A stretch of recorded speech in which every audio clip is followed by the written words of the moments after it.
What an incredible statement. And really embedded in those two verses is four aspects of a process in following. The first is it needs to be modeled. It needs to be modeled. And Paul says, you know my way of life. You know who I am. I am the same in public as I am in private. I'm the same when, I hit my nail with a hammer, get it straightened out, as I am when I'm at peace. I am the same person. Timothy, you know my way of life. He modeled Jesus before Timothy. And people were looking for somebody to model Jesus before them. They really are. I grew up in kind of a family that was the theme, model it. I don't know if we did the other three following here. I'm going to share with you really well, but one thing we tried to do was be a person of our word. The second thing in following Christ that needs to be modeled is that it needs to be proclaimed. It needs to be proclaimed. Kind of like what I'm doing here. This is called a proclamation moment of one person talking and others listening. You guys are helping me a little bit, but that's good. Paul says this, my purpose, and then he goes on. He said, my purpose. He talks about faith and patience and love, endurance and suffering. He proclaimed all that. He said Christ is in the midst of all of that. And he said that again, that's a part of what it means to follow, is something needs to be proclaimed. In other words, this is who God is. I was coming to church this morning, and the song "King of My Heart" was just came on me down Interstate 81, and you know that phrase, He is good, and His love endures. I just was into that, just singing, coming down 81. It was just great. It just came over me.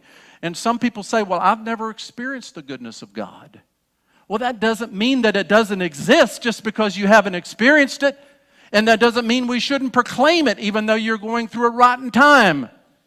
Because the goodness of God is going to bring you through that. So we proclaim things even though we're not in the midst of experiencing at the moment. The third area is that in following we need to be taught.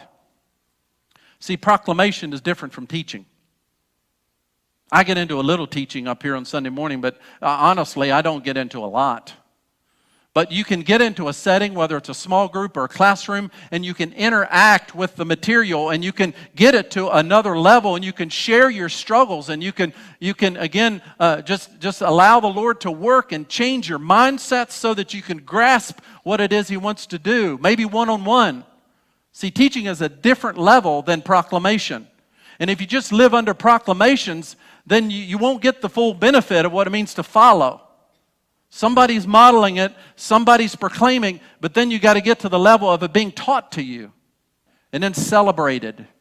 And I love how Paul ends that. He said, yet the Lord rescued me from them all, or from it all.